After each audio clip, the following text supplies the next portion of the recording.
And so now that's the intro, most of the intro that I wanted to get to. One last piece we'll talk about is the ruler of the chart. And so the planet that is the natural ruler of the sign on the ascendant, so in this case, the sign on the ascendant is Sagittarius, like we said before. The ruler of Sagittarius is Jupiter. Okay, so now we'll look at where Jupiter is in the chart. And Jupiter, in this case, if you look at the upper right-hand side of the chart in the eighth house, that's the planet of Jupiter. It's kind of in Leo. You can see it in the sign of Leo, in that red sign on the upper right, and it's in the eighth house. And so with Jupiter in the eighth house, this gives us a sense that there is an ability to really expand in the realm of taboo and that which is a little bit under the surface. So the subconscious mind. This is someone that would be very interested in those hidden occult things that are within us, as well as that we work with on a daily basis. Like astrology itself, the practice of astrology can be considered, in that realm of the taboo and of that ability to dig underneath the surface and things like that. So this individual would probably be really open to this kind of thing, which is pretty obvious here, where we have requesting an on-the-spot reading with me, so that it makes a lot of sense that that would occur. But also in general, in the eighth house, this is the house of shared resources, other people's resources, the ability to share, that ability to really find generosity when sharing. So here's someone that wouldn't have a hard time sharing things.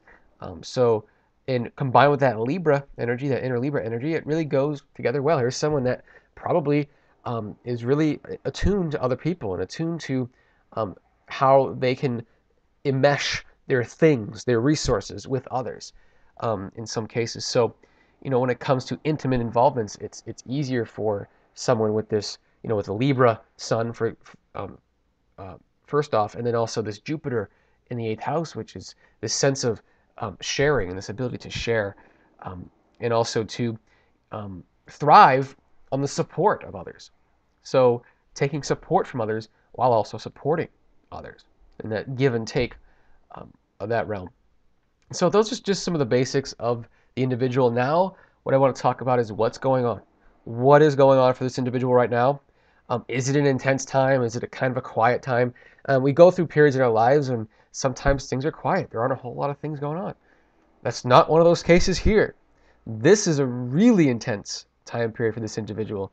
And it's not surprising because most of the time when people are looking for another opinion of some sort, some outside of the norm opinion like astrology, they're usually at their wits' end and kind of thinking, what is going on? I got to see this from a different perspective.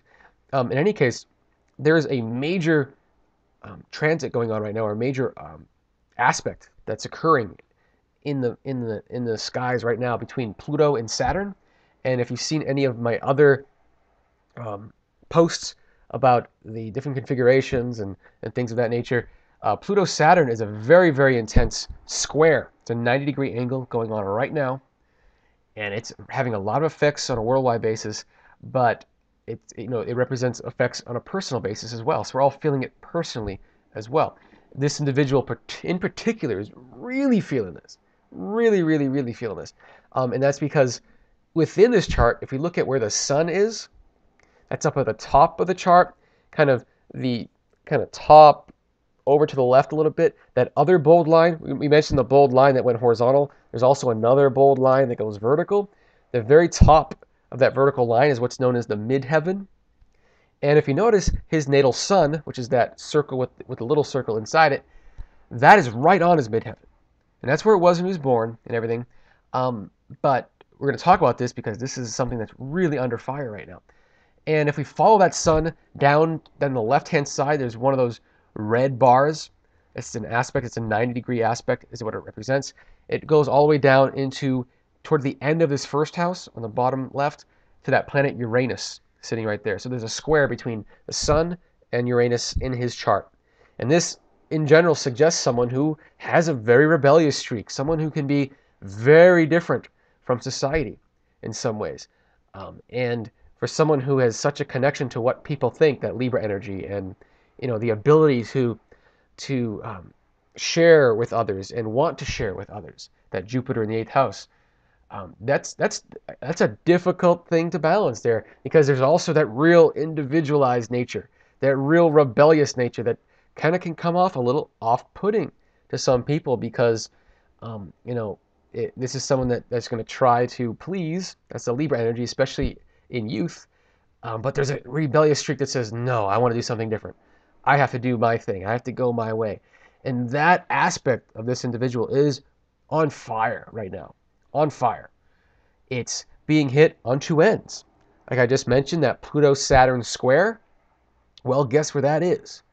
Saturn is right on that Sun midheaven, and Pluto is right on that Uranus over down in the first house. And you can see those green planets on the outside. The Saturn on the top, Pluto down on the left over Uranus. So this Saturn-Pluto square is igniting this square within him. So this is a very unique case here. Not everybody is feeling this Saturn-Pluto square in the same way. This individual is feeling it really harshly.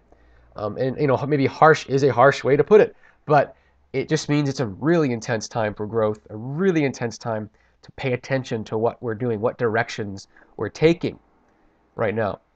And so just if we break it up a little bit, because there's a lot of pieces to this. With Saturn, we just look at Saturn on the top of that midheaven, on the sun. A Saturn-Sun transit happens once every 30 years or so, okay? This is happening at age 19. It could happen, at any age. So in this individual, it's going to happen first at 19. The second time will be about 48, 49, and then the last time in the late 70s. So this is the first of maybe 3 transits of Saturn conjunct the Sun. So it is a very unique time. It's the only transit of Pluto on Uranus that will ever feel. It's the only transit of Pluto squaring his Sun that will ever feel. Okay?